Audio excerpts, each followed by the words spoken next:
안녕하세요. 오늘부터 종필 할아버지를 담당하게 된 강미라입니다. 어떻게 이럴 수가? 종필의 입에서는 말이 나오지 않았어요. 손에 들고 있던 교과서가 바닥에 떨어졌지만 그것조차 느끼지 못했습니다. 할아버지, 괜찮으세요? 얼굴이 하얗게 질렸는데요. 미라가 다가오면서 풍겨오는 향기에 종필은 더욱 놀랐습니다. 은은한 자스민 향이었어요. 인숙이 평생 즐겨 사용했던 바로 그 향수 냄새였습니다. 가을이 깊어가는 10월의 어느 오후였습니다. 요양병원 3층 병실 창가에 앉은 윤종필은 낡은 국어 교과서를 무릎 위에 올려놓고 있었습니다. 72세의 나이에도 여전히 반듯한 자세를 유지하고 있는 그의 모습에서는 오랜 교직 생활의 흔적이 엿보였죠. 봄이 오면 산에 들에 진달래 피네. 종필은 작은 소리로 김소월의 시를 음조렸습니다. 60살까지 아이들에게 이 시를 가르쳤던 기억이 새록새록 떠올랐어요. 그때마다 아내 인숙이는 저녁 식탁에서 오늘도 아이들이 선생님 목소리에 빠져들었을 거예요, 라며. 환하게 웃곤 했습니다. 창밖으로는 단풍잎이 하나둘 떨어지고 있었어요. 종필의 시선은 자연스럽게 침대 옆 협탁 위의 액자로 향했습니다. 은발을 단정하게 빗어넘긴 인숙의 미소가 여전히 따뜻했죠. 10년이 흘렀지만 그 웃음소리가 아직도 귓가에 생생했습니다. 여보, 오늘도 보고 싶네요. 종필이 작게 중얼거릴 때였습니다. 병실 문이 살짝 열리는 소리가 들렸어요. 안녕하세요. 오늘부터 종필 할아버지를 담당하게 된 강미라입니다. 목소리가 들려오는 순간 종필의 심장이 멎을 듯 뛰기 시작했습니다. 그 음성의 톤이, 말하는 속도가, 심지어 존댓말하는 방식까지도 인숙과 너무나 닮아 있었거든요. 종필은 천천히 고개를 돌렸습니다. 그리고 그가 본 것은 10년 전 기억 속 아내의 모습 그대로였어요. 부드러운 웨이브가 진 단발머리, 온화한 눈빛, 작고 앙증맞은 입술, 심지어 미간 사이의 작은 점까지도 똑같았습니다. 어떻게... 종필의 입에서는 말이 나오지 않았어요. 손에 들고 있던 교과서가 바닥에 떨어졌지만 그것조차 느끼지 못했습니다. 할아버지, 괜찮으세요? 얼굴이 하얗게 질렸는데요. 미라가 다가오면서 풍겨오는 향기에 종필은 더욱 놀랐습니다. 은은한 자스민 향이었어요. 인숙이 평생 즐겨 사용했던 바로 그 향수 냄새였습니다. 이름이 미라라고 하셨나요? 종필의 목소리는 떨리고 있었어요. 네, 강미라입니다. 40대 후반이고 간병 경력은 15년 정도 됩니다. 미라는 자연스럽게 대답했지만 종필의 시선을 피하는 듯 했어요. 그녀는 침대 옆 의자를 정리하며 말을 이었습니다. 혈압 측정부터 할까요? 오늘 컨디션은 어떠세요? 하지만 종필은 미라의 말을 제대로 듣지 못했습니다. 그의 머릿속에는 온통 인숙의 기억만이 맴돌고 있었거든요. 미라가 혈압계를 준비하는 손놀림조차 인숙과 똑같았어요. 세심하고 정성스러운 움직임이요. 할아버지, 미라가 다시 한번 불렀을 때 종필은 겨우 정신을 차렸습니다. 아, 네, 죄송합니다. 그런데 간호사님, 혹시 예전에 우리가 만난 적이 있나요? 아니면 처음 뵙는 분이신데요. 미라의 대답은 단호했지만 그녀의 눈빛에는 묘한 흔들림이 있었어요. 마치 무언가를 숨기고 있는 듯한 표정이었습니다. 혈압을 재는 동안 종필은 계속해서 미라를 관찰했어요. 팔에 혈압계를 감는 방식, 청진기를 귀에 거는 자세, 심지어 숨쉬는 패턴까지도 인숙과 흡사했습니다. 120에 80이네요. 정상 범위입니다. 미라가 혈압계를 정리하며 말했을 때 종필은 용기를 내어 물어봤어요. 간호사님, 그 향기는 뭔가요? 자스민 향 같은데. 미라의 손이 잠깐 멈췄습니다. 그녀는 잠시 망설이는 듯 하더니 대답했어요. 아, 그냥 평소에 즐겨 쓰는 향수예요. 정말 좋은 향이네요. 제 아내도 그런 향을 좋아했거든요. 종필의 말에 미라는 잠깐 종필의 얼굴을 바라봤어요. 그 순간 두 사람의 시선이 마주쳤고 어색한 침묵이 흘렀습니다. 그럼 저는 이만 나가보겠습니다. 필요한 것 있으시면 언제든 불러주세요. 미라가 병실을 나간 후 종필은 한동안 멍하니 앉아 있었어요. 방금 전 일이 꿈인지 현실인지 분간이 되지 않았습니다. 그날 밤 종필은 좀처럼 잠들 수 없었어요. 인숙의 얼굴과 미라의 얼굴이 번갈아 가며 떠올랐거든요. 그리고 자꾸만 이상한 생각이 들었습니다. 혹시 인숙이가 돌아온 건 아닐까? 그 다음날 아침 종필은 평소보다 일찍 잠에서 깼습니다. 밤새 뒤척이며 미라에 대한 생각만 했거든요. 세수를 하며 거울을 보니 눈가에 다크서클이 짙게 패여 있었어요. 할아버지, 어제 잠을 못 주무셨나 봐요. 아침 회진 시간에 나타난 미라가 종필의 얼굴을 보며 걱정스럽게 물었습니다. 어제와 똑같은 목소리, 똑같은 표정이었어요. 종필은 가슴이 또다시 두근거리는 것을 느꼈습니다. 괜찮습니다. 그런데 간호사님, 네, 혹시 고향이 어디신가요? 종필의 질문에 미라는 잠깐 망설였어요. 그녀의 눈빛이 순간 흔들리는 것을 종필은 놓치지 않았습니다. 충청도 쪽이에요. 왜 그러세요? 아, 그냥 말씨가 참 정겨워서요. 사실 종필의 아내 인숙도 충청도 출신이었어요.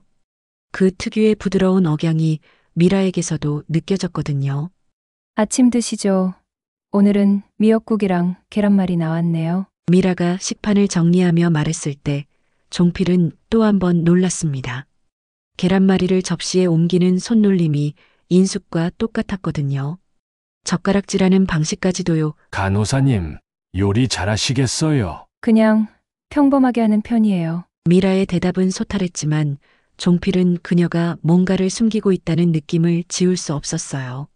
점심시간이 되자 종필은 용기를 내어 간호사실로 향했습니다.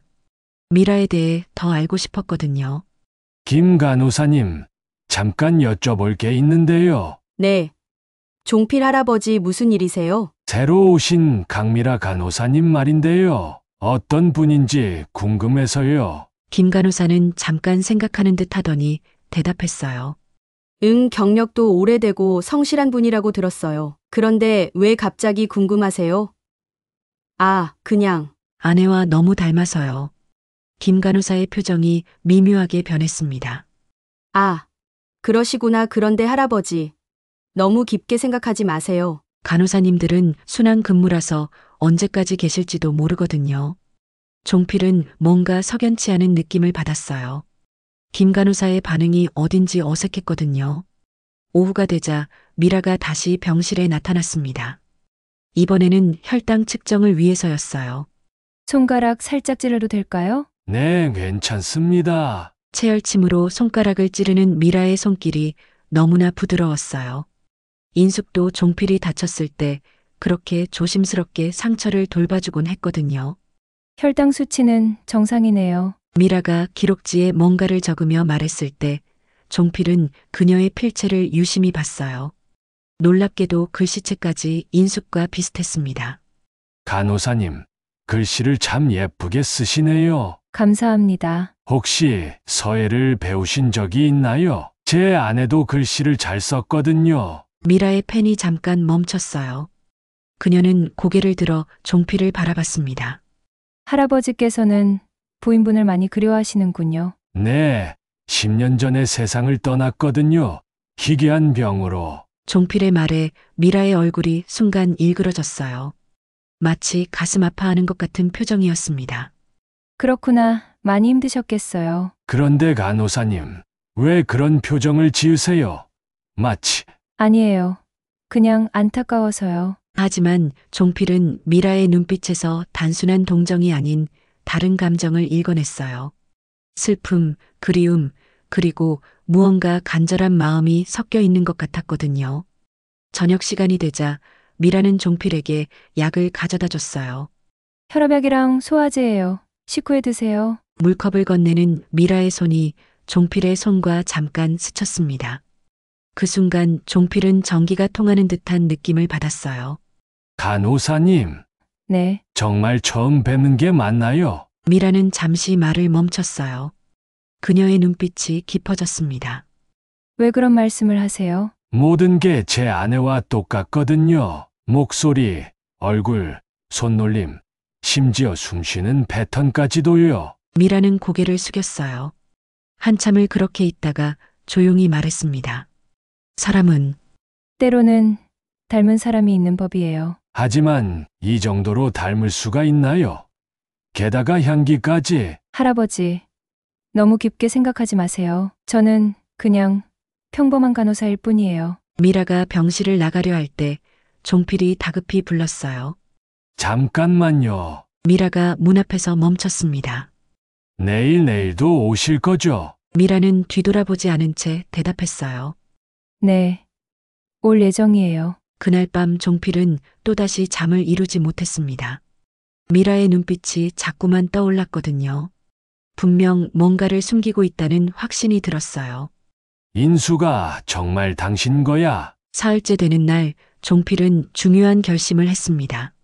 침대 밑에 숨겨둔 낡은 앨범을 꺼내기로 한 거예요. 그 앨범에는 인숙과의 추억이 가득 담겨 있었거든요. 오늘은 좀 일찍 오셨네요. 미라가 병실에 들어서며 인사했을 때 종필은 이미 앨범을 무릎 위에 올려놓고 있었어요. 간호사님, 잠깐 앉으세요. 왜 그러세요? 혹시 몸이 안 좋으신가요? 미라가 걱정스러운 표정으로 다가왔습니다. 그때 그녀의 시선이 종필의 무릎 위 앨범에 머물렀어요. 이게 뭔가요? 제 아내와의 사진들이에요. 보여드리고 싶어서요. 종필이 앨범을 펼치자 첫 페이지에는 젊은 시절 인숙의 모습이 나타났습니다. 하얀 원피스를 입고 환하게 웃고 있는 모습이었어요. 미라는 그 사진을 보는 순간 얼굴이 하얗게 질렸습니다. 마치 거울을 보는 것 같았거든요. 젊은 시절의 인숙과 지금의 미라는 정말로 쌍둥이처럼 닮아 있었어요. 어떻게? 미라의 입에서는 작은 신음이 새어나왔습니다. 놀라셨죠? 저도 간호사님을 처음 봤을 때 똑같은 기분이었어요. 종필이 다음 페이지를 넘겼습니다. 결혼식 사진, 신혼여행 사진, 그리고 중년의 인숙 모습까지 모든 사진 속 인숙의 얼굴이 미라와 너무나 똑같았어요. 이건 말이 안 돼요. 미라가 떨리는 목소리로 중얼거렸습니다. 간호사님도 그렇게 생각하시는군요. 저도 처음엔 믿을 수 없었어요. 종필은 특별히 아꼈던 사진 한 장을 꺼냈습니다. 인숙이 국어교사였던 자신의 교실에서 아이들과 함께 찍은 사진이었어요. 이 사진은 아내가 제일 좋아했던 거예요. 제가 아이들 가르치는 모습을 보러 왔을 때 찍은 건데, 미라는 그 사진을 오래도록 바라봤어요. 그녀의 눈가에 눈물이 맺히기 시작했습니다. 왜 우세요? 종필의 질문에 미라는 고개를 흔들었어요. 모르겠어요. 그냥 마음이 아파서요. 혹시 이 얼굴을 어디서 본 적이 있나요? 아니요, 없어요. 하지만 미라의 목소리는 확신에 차 있지 않았어요. 그녀는 계속해서 사진들을 넘겨봤습니다. 마치 무언가를 찾고 있는 것 같았거든요. 이분 언제 돌아가셨다고 하셨죠? 10년 전이에요. 2015년 봄이었죠. 미라의 손이 떨렸습니다. 그녀는 앨범을 덮으며 일어섰어요.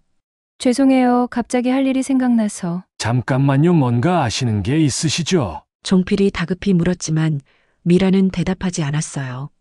그녀는 서둘러 병실을 나가려 했습니다.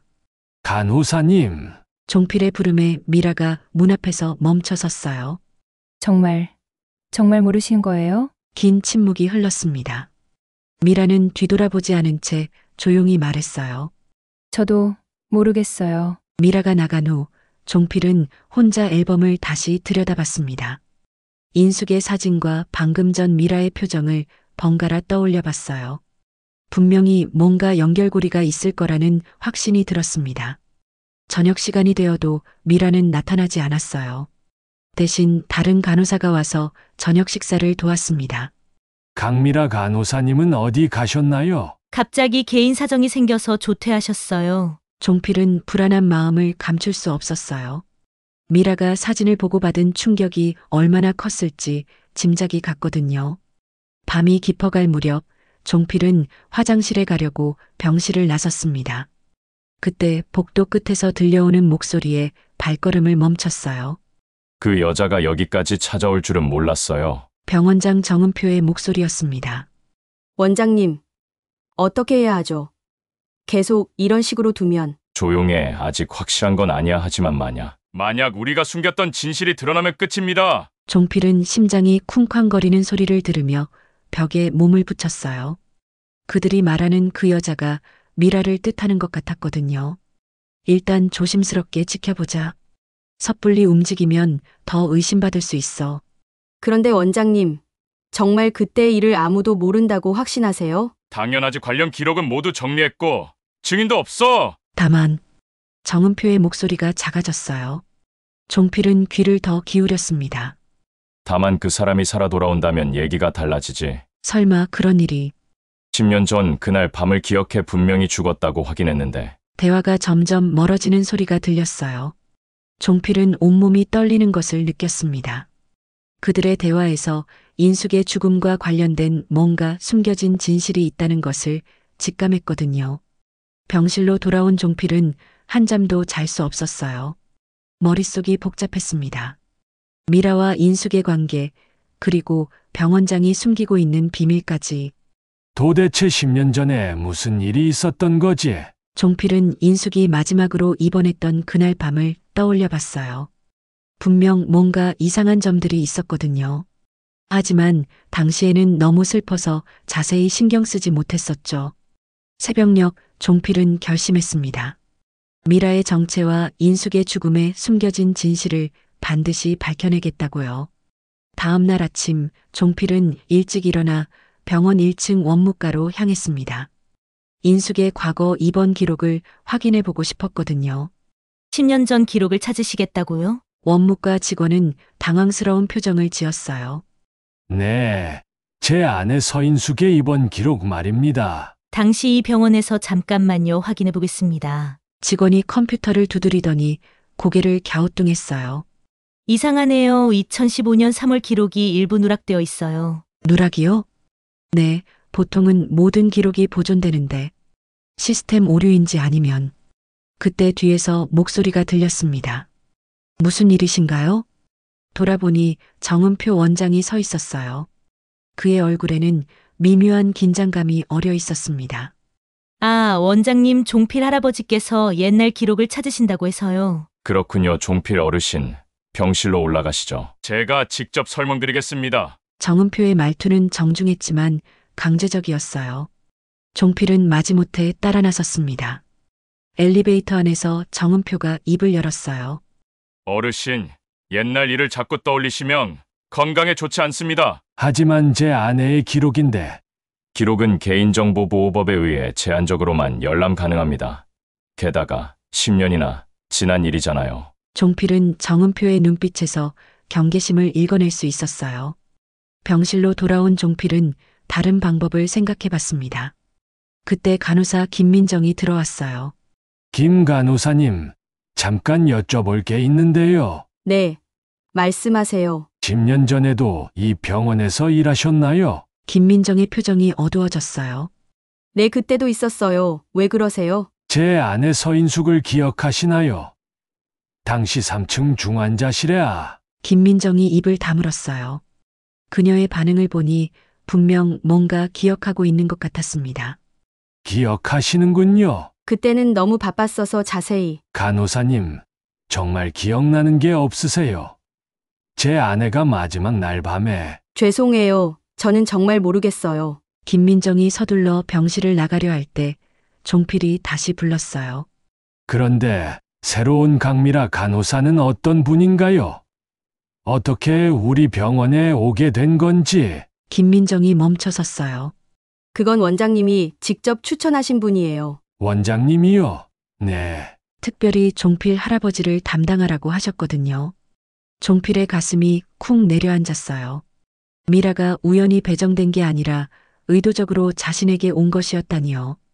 점심시간이 되자 미라가 나타났습니다. 어제와 달리 얼굴이 많이 상기되어 있었어요. 어제는 갑자기 나가서 죄송해요. 개인적인 일이 있어서요. 미라의 목소리는 평소보다 딱딱했어요. 마치 마음의 벽을 쌓은 것 같았습니다. 간호사님, 원장님과 아시는 사이인가요? 미라의 손이 잠깐 멈췄어요. 왜 그런 질문을? 원장님이 직접 추천해서 오셨다고 들었거든요. 그냥 일반적인 절차였어요. 하지만 미라의 표정은 불편해 보였어요. 종필은 더 추궁해 봤습니다. 그런데 간호사님, 혹시 10년 전에도 이 병원에 오신 적이 있나요? 미라가 갑자기 고개를 들었어요. 그녀의 눈빛이 흔들렸습니다. 왜 그런 걸 물어보세요? 제 아내가 돌아가신 게 10년 전이거든요. 그때 다른 병원에서 일했어요. 미라의 대답은 빨랐어요. 너무 빨라서 오히려 의심스러울 정도였습니다. 어느 병원에서요? 그건 중요하지 않잖아요. 미라가 식판을 정리하며 화제를 돌리려 했을 때 종필이 단호하게 말했어요. 간호사님, 저한테 숨기시는 게 있으시죠? 미라의 손이 떨렸어요. 접시를 들고 있던 손에서 힘이 빠져 그릇이 바닥에 떨어졌습니다. 아, 괜찮아요? 다치셨나요? 종필이 일어서려 하자 미라가 손으로 막았어요. 괜찮아요. 제가 치울게요. 그녀가 바닥에 쪼그려 앉아 깨진 그릇을 줍고 있을 때 종필은 그녀의 목 뒤쪽에서 작은 흉터를 발견했어요. 초승달 모양의 흉터였습니다. 간호사님, 목에 흉터가... 미라가 깜짝 놀라며 목을 감쌌어요. 어렸을 때 다친 거예요. 하지만 종필은 그 흉터를 어디서 본 것 같은 기분이 들었어요. 분명히 어디선가. 그때 갑자기 기억이 났습니다. 인숙도 목 뒤에 똑같은 흉터가 있었거든요. 어렸을 때 나무에서 떨어져서 생긴 상처라고 했었는데 설마. 종필의 입에서 작은 탄식이 새어나왔어요. 미라가 정리를 마치고 일어서면서 말했어요. 할아버지, 저 오늘로 그만두려고 해요. 뭐라고요? 다른 곳으로 옮기게 되었어요. 왜 갑자기? 죄송해요. 저는 그분을 대신할 수 없어요. 미라의 눈에 눈물이 맺혔어요. 그녀는 더 이상 말하지 않고 병실을 나갔습니다. 종필은 멍하니 앉아 있었어요. 목 뒤에 흉터, 똑같은 얼굴, 그리고 미라의 마지막 말까지. 모든 것이 하나의 진실을 향해 가리키고 있었거든요. 인수가 정말 당신인 거야? 미라가 떠난다는 말을 듣고 난 후 종필은 잠시도 마음을 놓을 수 없었습니다. 그날 밤 내내 뒤척이다가 새벽 무렵에야 겨우 잠이 들었어요. 꿈속에서 종필은 10년 전 그날 밤을 다시 경험하고 있었습니다. 중환자실에 누워있던 인숙의 마지막 모습이 생생하게 떠올랐어요. 여보, 내가 할 말이. 의식을 되찾은 인숙이 간절한 눈빛으로 뭔가를 말하려 했어요. 하지만 그때 간호사가 들어와서 말했습니다. 죄송합니다. 면회 시간이 끝났어요. 내일 다시 오세요. 하지만 아내가 깨어났는데... 규정이에요. 환자분도 안정을 취하셔야 해요. 그날 밤 종필은 집에 돌아갔고 다음 날 아침 병원에서 연락이 왔어요. 인숙이 새벽에 갑자기 세상을 떠났다는 소식이었습니다. 종필이 꿈에서 깨어났을 때는 이미 해가 중천에 떠 있었어요. 온몸이 식은땀으로 젖어 있었습니다. 할아버지, 괜찮으세요? 김민정 간호사가 걱정스럽게 물었어요. 꿈을 악몽을 꿨어요. 혈압부터 재볼까요? 얼굴이 너무 창백해요. 혈압을 재는 동안 종필은 그때의 기억을 더 자세히 떠올려 봤어요. 분명히 이상한 점들이 있었거든요. 김 간호사님, 정말로 10년 전 일이 기억나지 않으세요? 김민정이 혈압계를 정리하며 한숨을 쉬었어요. 할아버지, 왜 자꾸 그때의 일을... 제발 말해주세요. 뭔가 이상한 일이 있었던 거 아닌가요? 김민정은 한참을 망설이더니 조용히 입을 열었어요. 그날 밤 정말 이상했어요. 뭐가요? 분명히 인숙 할머니는 의식을 회복하고 계셨거든요. 그런데 갑자기 새벽에 응급실로 실려갔어요. 심정지라고 했는데 너무 갑작스러웠어요. 종필의 가슴이 쿵 내려앉았어요. 그럼 제가 마지막으로 본 게 아니었다는 말인가요? 네, 그 후에도 몇 시간 더 계셨어요. 그런데 김민정이 말을 멈췄어요. 뭐가요? 원장님이 모든 직원들한테 그날 일을 절대 발설하지 말라고 했어요. 의료사고 의혹이 제기될 수 있다면서요. 종필은 온몸이 떨리는 것을 느꼈어요. 10년 동안 자신이 알고 있던 진실이 거짓이었다는 것을 깨달았거든요. 그럼 제 아내는 혼자서 마지막을 맞이한 건가요? 김민정이 고개를 숙였어요. 죄송해요. 그때는 신입이라서 아무것도 할 수 없었어요. 점심시간이 되어도 미라는 나타나지 않았어요. 대신 다른 간호사가 와서 식사를 도왔습니다. 강미라 간호사님은 어디 계세요? 어제 사직서를 내고 나가셨어요. 종필은 가슴이 미어지는 것 같았어요. 미라가 없으니 마치 인숙을 또다시 잃은 것 같은 기분이었거든요. 오후가 되자 종필의 건강 상태가 급격히 악화되기 시작했어요. 혈압이 치솟고 가슴이 답답해졌습니다. 응급실로 모셔야겠어요. 의료진들이 분주하게 움직였어요. 종필은 들것에 실려가면서도 계속 중얼거렸습니다. 인수가 미안해. 혼자 보내서 미안해. 응급처치를 받고 나서야 종필의 상태가 안정되었어요. 하지만 정신적 충격은 여전했습니다. 할아버지, 너무 무리하시면 안 돼요. 담당이가 걱정스럽게 말했어요. 선생님, 제가 죽으면 제 아내 옆에 묻어주세요. 무슨 말씀을 그렇게 아직 충분히 회복하실 수 있어요. 하지만 종필의 의지는 꺾여 있었어요. 미라를 통해 인숙과 다시 만날 수 있을 거라는 희망마저 사라졌거든요. 그날 저녁 혼자 병실에 누워있던 종필은 천장을 바라보며 생각에 잠겼어요. 10년 전 그날 밤에 도대체 뭔 일이 있었던 걸까?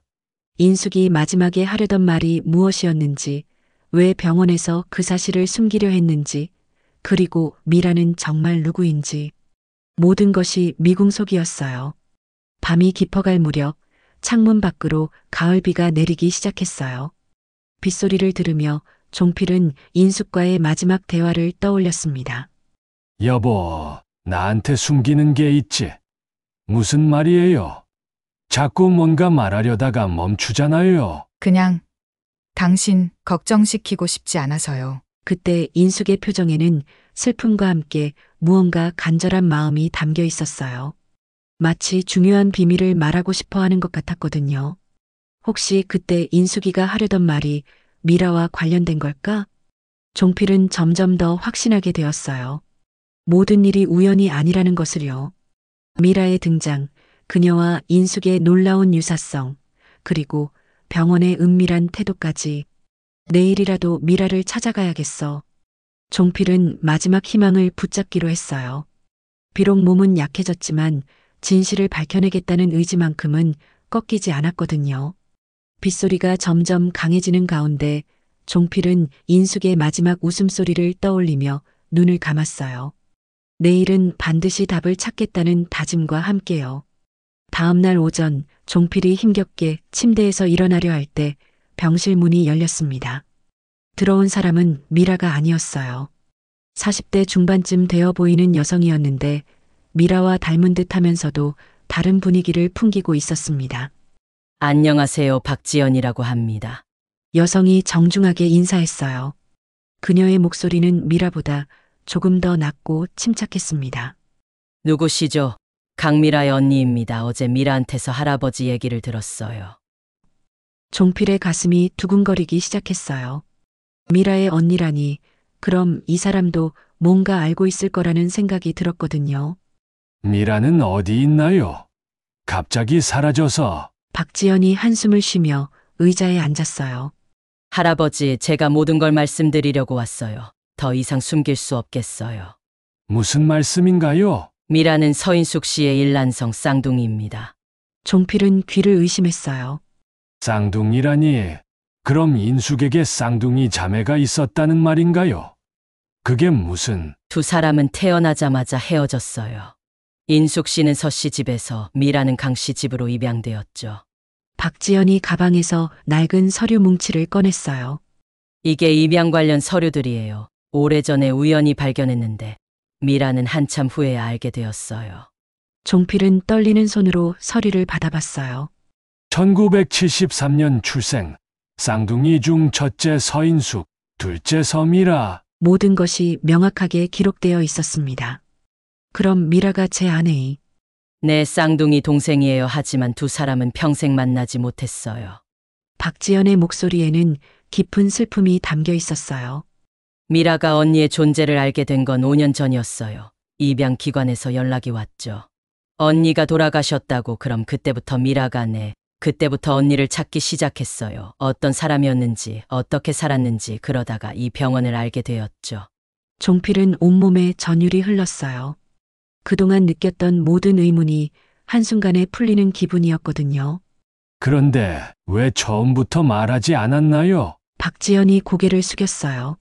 정은표 원장 때문이에요. 원장님이요. 할아버지는 모르시겠지만 10년 전 인숙 씨가 돌아가시던 날 정말 끔찍한 일이 있었어요.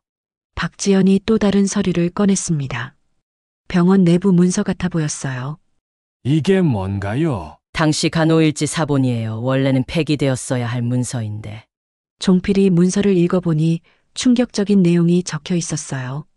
인숙이 의식을 회복한 후 몇 시간 동안 혼자 있었고 그 사이에 정은표 원장이 여러 번 병실을 드나들었다는 기록이었습니다. 이게 사실인가요? 네. 당시 간호사 중 한 명이 양심의 가책을 느끼고 몰래 보관해 두었던 거예요. 박지연이 계속 설명했어요. 정은표 원장은 당시 의료사고를 은폐하려고 했어요. 인숙 씨가 깨어나면서 뭔가 중요한 말을 하려 했는데 그것이 병원에 불리한 내용일까봐 그래서 제 아내를 정확한 건 알 수 없어요. 하지만 분명한 건 인숙 씨가 마지막에 하려던 말을 누군가 막았다는 거예요. 종필의 눈에서 눈물이 흘러내렸어요. 10년 동안 품고 있던 의문이 이런 식으로 풀릴 줄은 몰랐거든요. 그럼 미라는 왜 여기 온 건가요? 언니의 마지막 모습을 보고 싶어 했어요. 그리고 언니가 마지막에 하려던 말이 뭔지 알고 싶었고요. 박지연이 잠시 말을 멈췄다가 이어갔어요. 정은표 원장은 미라의 정체를 알고도 묵인했어요. 오히려 이용하려 했죠. 만약 미라가 뭔가 알아내면 언제든 입막음할 수 있다고 생각했거든요. 그래서 미라가 저를 담당하게 된 건가요? 네. 원장은 할아버지가 미라를 보고 혼란스러워하길 바랐어요. 그러면 할아버지의 증언을 신뢰할 수 없게 만들 수 있으니까요. 종필은 분노로 온몸이 떨렸어요. 자신의 슬픔과 그리움까지도 이용당했다는 사실에 치를 떨었거든요. 미라는 지금 어디 있나요? 집에 있어요. 할아버지를 속인 것 같아서 너무 괴로워해요. 저는 미라를 만나고 싶어요. 박지연이 망설이는 표정을 지었어요. 하지만 미라는 할아버지를 다시 만나면 더 힘들어할 거예요. 언니를 대신할 수 없다는 걸 너무 잘 알거든요. 그래도 만나야 해요. 제가 할 말이 있어요. 종필의 목소리는 단호했어요. 미라에게 전해주세요. 저는 그 아이를 원망하지 않는다고. 오히려 고맙다고. 고맙다고요? 네, 미라 덕분에 제 아내의 마지막을 제대로 알게 되었거든요. 그리고 종필이 잠시 말을 멈췄다가 이어갔어요. 인숙이의 동생을 만날 수 있어서 정말 다행이라고요. 박지연의 눈에도 눈물이 맺혔어요. 할아버지, 정말 그렇게 생각하세요? 그럼요. 이제라도 진실을 알게 되어서 다행이에요. 그리고 미라가 있어서 제가 인숙이를 제대로 보내드릴 수 있을 것 같아요. 박지연이 고개를 끄덕였어요. 알겠어요. 미라에게 전해드릴게요. 그리고 하나 더 부탁이 있어요. 뭔가요? 정은표 원장 그 사람이 한 일을 세상에 알려야 해요. 제 아내만이 아니라 다른 환자들을 위해서라도요. 박지연이 결심한 듯 고개를 끄덕였어요. 네, 그렇게 하겠어요. 이제 더 이상 숨길 수 없어요. 박지연이 병실을 떠난 지 이틀 후 종필은 창가에 앉아 바깥 풍경을 바라보고 있었습니다. 가을이 깊어가면서 나무들이 옷을 갈아입고 있었어요. 마치 인생의 계절이 바뀌는 것처럼 말이죠. 오후 3시경 병실 문이 조심스럽게 열렸습니다. 종필이 고개를 돌리자 미라가 서 있었어요. 며칠 사이에 많이 야윈 것 같았지만 여전히 인숙과 똑같은 모습이었습니다. 할아버지, 미라의 목소리는 떨리고 있었어요. 마치 잘못을 저지른 아이처럼 조심스러웠습니다. 미라야, 와서 앉아. 종필이 다정하게 말하자 미라의 눈에서 눈물이 흘러내렸어요. 죄송해요. 정말 죄송해요. 처음부터 거짓말을 했어요. 괜찮다. 내가 왜 그럴 수밖에 없었는지 이제 다 알고 있어. 종필의 따뜻한 말에 미라는 더욱 눈물을 쏟았어요. 언니, 얘기를 들으셨나 봐요. 응, 지연이가 모든 걸 말해줬어. 너희가 쌍둥이라는 것도, 병원에서 일어난 일도. 미라가 의자에 앉으며 고개를 숙였어요. 처음에는 그냥 언니가 어떤 사람이었는지 알고 싶었어요. 하지만 할아버지를 보니까 뭔가 언니를 얼마나 사랑하셨는지 느껴졌어요. 그래서 더 괴로웠어요. 제가 언니를 대신할 수는 없는데. 종필이 천천히 고개를 저었어요. 미라야, 너는 인숙이를 대신하는 게 아니야. 네, 너는 너 자신이야. 인숙이의 동생이지만 완전히 다른 사람이지. 미라가 고개를 들어 종필을 바라봤어요. 하지만 저 때문에 할아버지가 많이 힘드셨잖아요. 아니야, 오히려 고마워. 고맙다고요? 종필이 미라의 손을 잡았어요. 따뜻하고 부드러운 손이었습니다. 너 덕분에 인숙이의 마지막을 제대로 알게 되었어. 그리고 종필이 잠시 말을 멈추고 미라의 얼굴을 바라봤어요. 너를 통해서 인숙이가 어떤 어린 시절을 보냈을지 상상할 수 있게 되었어. 할아버지, 인숙이도 너처럼 예쁘게 자랐을 거야. 너처럼 착하고 따뜻한 마음을 가지고 있었을 거고. 미라의 눈물이 더욱 흘러내렸어요. 저는 언니를 한 번도 만나지 못했어요. 언니가 어떤 사람인지, 어떤 목소리인지도 몰라요. 그럼 내가 말해줄게. 종필이 침대 옆 서랍에서 낡은 편지 봉투를 꺼냈어요. 이게 뭐예요? 인숙이가 죽기 전에 너에게 쓴 편지야. 네, 미라가 깜짝 놀랐어요. 사실은 인숙이도 너의 존재를 알고 있었어. 종필이 천천히 설명하기 시작했어요. 결혼하고 몇 년 후에 인숙이가 입양기관에 연락해서 알아봤거든. 자신에게 쌍둥이, 동생이 있다는 걸 알게 된 거야. 정말요? 응, 하지만 너를 찾지는 못했어. 개인정보 때문에 연락처를 알려주지 않았거든. 종필이 편지 봉투를 미라에게 건넸어요. 그래서 인숙이가 이 편지를 썼어. 언젠가 너를 만나게 되면 주려고. 미라는 떨리는 손으로 편지를 받았어요. 읽어봐. 미라가 편지 봉투를 열자 정성스럽게 쓰인 편지가 나왔어요. 인숙의 단정한 글씨체였습니다. 사랑하는 내 동생에게. 미라가 편지를 읽기 시작하자 목소리가 떨렸어요. 나는 내가 어디서 어떻게 살고 있는지 모르지만 항상 너를 생각하고 있어. 우리가 헤어진 건 아무도 잘못이 아니야. 그냥 운명이었을 뿐이지. 편지를 읽어가면서 미라의 눈물이 멈추지 않았어요. 나는 좋은 사람을 만나 행복하게 살고 있어. 너도 분명 행복하게 살고 있을 거라고 믿어. 언젠가 우리가 만나게 된다면 그때는 서로의 이야기를 많이 들려주자. 편지 마지막 부분을 읽을 때 미라의 목소리는 거의 들리지 않을 정도로 작아졌어요. 내가 먼저 세상을 떠나게 된다면 나 대신 우리 남편을 부탁해. 그 사람은 정말 좋은 사람이야. 너도 분명 좋아하게 될 거야. 사랑하는 동생아, 늘 건강하고 행복하기를. 편지를 다 읽고 난 미라는 한참을 울었어요. 종필도 함께 눈물을 흘렸습니다. 언니가 저를 사랑해 주셨구나. 그럼 인숙이는 항상 너를 그리워했어. 종필이 미라의 어깨를 토닥여줬어요. 그리고 미라야, 인숙이의 부탁을 들어줄 수 있겠니? 어떤 부탁이요? 나를 좀 돌봐줘. 물론 간호사로서가 아니라. 종필이 잠시 말을 멈췄다가 이어갔어요. 가족으로서 말이야. 미라가 고개를 들어 종필을 바라봤어요.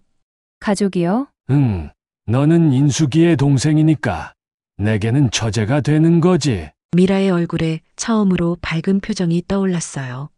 정말 괜찮으세요? 괜찮다니 오히려 고마워. 혼자 있으면 외로웠는데. 종필이 미라의 손을 다시 잡았어요. 이제 우리는 가족이야. 인숙이가 우리를 이어준 거야. 할아버지. 그리고 미라야. 이제는 정은표 원장을 고발해야 해. 인숙이를 위해서도 다른 환자들을 위해서도. 미라가 고개를 끄덕였어요. 네. 언니가 원하실 거예요. 그래, 진실을 발견하자. 두 사람은 서로를 바라보며 미소를 지었어요. 슬픔 속에서도 새로운 희망이 싹트고 있었습니다. 할아버지, 내일부터 다시 돌봐드려도 될까요? 물론이지 하지만 이번에는 간호사가 아니라 가족으로. 네.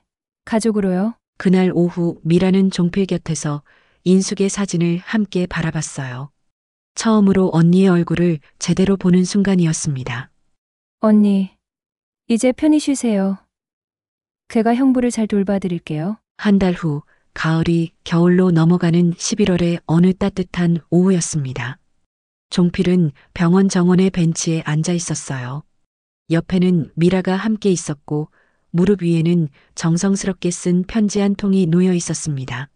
정말 괜찮으세요? 몸이 많이 좋아지셨다고 해도 미라가 걱정스럽게 물었어요. 지난 한 달 동안 종필의 건강은 놀랍도록 회복되었지만 여전히 조심해야 할 상황이었거든요.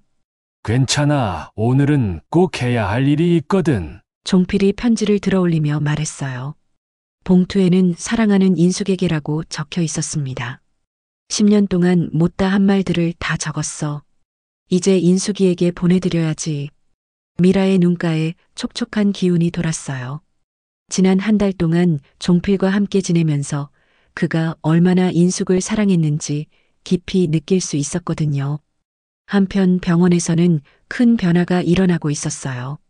박지연이 제공한 증거들과 김민정 간호사의 용기 있는 증언으로 정은표 원장의 의료 은폐 사건이 세상에 알려졌거든요. 검찰 수사가 시작되었고 정은표는 결국 모든 죄를 인정하고 사직했습니다. 할아버지, 언니도 하늘에서 기뻐하고 계실 거예요. 그럼 이제야 진실이 밝혀졌으니까. 종필이 편지 봉투를 열며 말했어요. 미라야, 이 편지를 내가 읽어줄 수 있겠니? 제가요? 응. 너는 인숙이의 동생이니까 인숙이한테 가장 가까운 사람이잖아. 미라가 조심스럽게 편지를 받아들었어요. 종필의 정성스러운 글씨로 빼곡히 쓰인 편지였습니다. 그럼 읽어드릴게요. 미라가 천천히 편지를 펼치고 읽기 시작했어요. 사랑하는 인숙에게 미라의 목소리는 따뜻하고 부드러웠어요. 마치 인숙이 직접 편지를 읽는 것 같았습니다.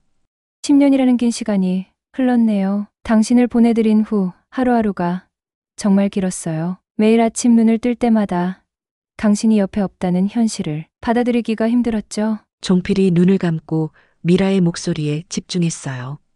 인숙의 목소리로 들리는 착각이 들었거든요. 하지만 이제 알게 되었어요. 당신이 마지막에 하려던 말이 무엇이었는지, 당신이 얼마나 외롭고 무서웠을지. 미라의 목소리가 조금 떨렸어요. 미안해요. 여보, 그때 병원 규정 때문에 당신 곁에 있어주지 못해서 당신이 혼자서 마지막을 맞아야 했다는 걸 이제야 알았어요. 정원에 앉아있던 다른 환자들과 보호자들도 조용히 귀를 기울이고 있었어요. 모두가 미라의 목소리에 빠져들어 있었습니다. 하지만 당신이 보내준 선물을 받았어요. 바로 미라예요. 당신의 쌍둥이 동생. 정말 당신과 똑같이 착하고 따뜻한 아이예요. 미라의 눈에서 눈물이 흘러내렸지만 목소리는 계속 이어갔어요. 미라를 보면서 당신의 어린 시절을 상상해봤어요. 분명 미라처럼 예쁘고 착했을 거예요. 그리고 미라처럼 다른 사람을 배려할 줄 아는 마음씨 고운 아이였을 거고요. 종필의 입가에 미소가 떠올랐어요. 이제 저는 혼자가 아니에요. 미라가 있으니까요.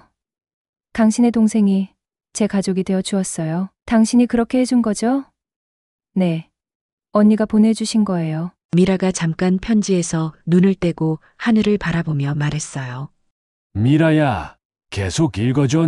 당신 덕분에 저는 새로운 삶의 이유를 찾았어요. 미라를 돌보고 미라와 함께 당신의 추억을 나누며 살아갈 이유를 말이에요. 바람이 불어와 나뭇잎들이 하늘로 날아올랐어요. 마치 인숙의 영혼이 함께하고 있는 것 같았습니다. 이제 정말 당신을 보내드릴게요. 10년 동안 붙잡고 있어서 미안했어요. 하지만 이제는 마음 편히 떠나세요. 저는 미라와 함께 잘 살아갈 테니까요. 미라의 목소리가 점점 작아졌어요. 당신이 떠나간 자리에 오늘도 새로운 꽃이 피었어요. 미라라는 꽃이 당신이 남겨준 가장 아름다운 꽃이에요. 천지의 마지막 구분이 다가왔어요. 사랑해요. 인수가 평생 사랑했고 앞으로도 계속 사랑할 거예요. 하지만 이제는 그리움이 아닌 감사함으로 당신을 기억할게요. 잘 가요. 네 사람 편지를 다 읽고 난 미라는 한참을 말없이 앉아 있었어요. 종필도 조용히 눈을 감고 있었습니다. 형부, 고마워요. 미라야, 정말 고마워. 종필이 미라의 손을 잡으며 말했어요. 이제 정말 마음이 편해졌어. 인숙이도 편히 쉴 수 있을 거야. 미라가 편지를 다시 접어서 봉투에 넣었어요. 이 편지는 어떻게 할까요? 태워서 하늘로 보내자. 그러면 인숙이가 받을 수 있을 거야. 두 사람은 병원 정원 한 구석에서 조심스럽게 편지를 태웠어요. 하얀 연기가 하늘로 올라가면서 편지는 사라졌습니다. 언니, 잘 받으셨죠? 미라가 하늘을 바라보며 속삭였어요. 한 달 후 종필은 퇴원할 수 있게 되었어요. 미라가 마련한 작은 집에서 함께 살기로 했거든요. 형부, 준비 다 되셨어요? 응, 이제 진짜 새로운 시작이구나. 종필이 병실을 나서면서 뒤돌아봤어요. 10년 동안의 아픔과 그리움이 모두 담겨 있던 공간이었지만 이제는 미라와의 새로운 추억이 기다리고 있었습니다. 형부, 집에 가서 언니 사진을 예쁘게 걸어드릴게요. 그래, 그리고 너 사진도 함께 걸자. 우리 가족 사진으로 두 사람은 웃으며 병원을 나섰어요. 겨울 햇살이 따뜻하게 그들을 비추고 있었습니다. 그날 밤 새 집에서 종필은 처음으로 평온한 잠에 들었어요. 꿈속에서 인숙이 나타나 미소를 지으며 말했습니다. 고마워요, 여보. 이제 정말 편히 쉴 수 있어요. 다음 날 아침 미라가 아침 식사를 준비하는 소리에 종필이 잠에서 깼어요. 부엌에서 들려오는 경쾌한 콧노래 소리가 마치 인숙의 목소리 같았지만 이제는 그리움이 아닌 따뜻함으로 다가왔습니다. 형부, 아침 드세요. 그래, 우리 미라야. 종필은 미소를 지으며 새로운 하루를 시작했어요. 인숙은 하늘에서, 미라는 곁에서, 그리고 자신은 두 사람의 사랑 속에서 평안한 나날을 보내게 되었습니다.